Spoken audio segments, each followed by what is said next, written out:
Hey, Charlie, it wasn't all work and no play. Oh, no, not quite. There was plenty of things going on, but there were simple things ordinary folk they were easy contented. There were plenty of killing through the houses. Now, that's it's funny because the Irish killie is a different beast altogether. The Ulster-Scots killie is a chat. That's a neighbourly chat. Yes. And a drop of tea, aye. But no, there was, well, our place sort of run to them other kind of killies.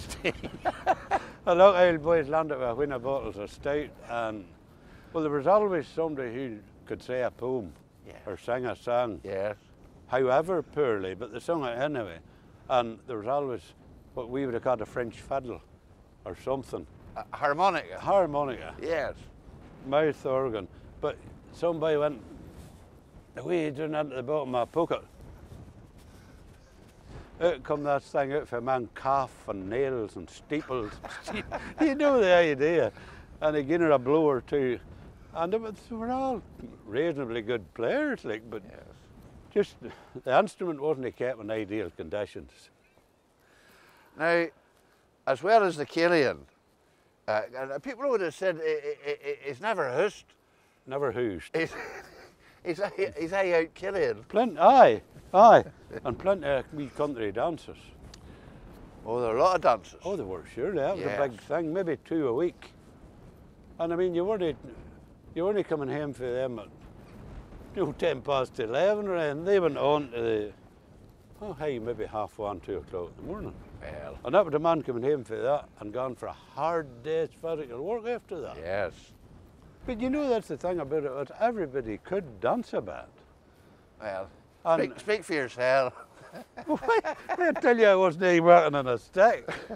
But no, even my dad and them old boys, they knew all them old lancers and 4-hand reels and stuff. I would suggest, Charlie, that there might have been a wee bit of after activity, less to do with dancing, more to do with curtains. Indeed, aye. That's sort of heap of it started. But no, if you take that sort of, that out of building, quarry, farm life, there weren't much association with the opposite gender. No. And when you go to a dance and was, getting a bit of that there, you weren't going to waste it.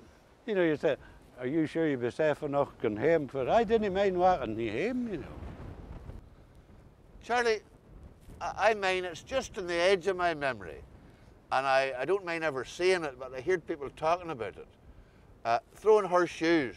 Oh, haven't I? Aye, that was very important. That was another of them things, you had the equipment and 2 iron pegs. There were no big coats. And the equipment then was genuine Clydesdale shoes. They're made new for the purpose, like. But back then, there were shoes that weren't fit for the horse anymore. They were legitimate shoes, aye. You'd have played darts in the house too.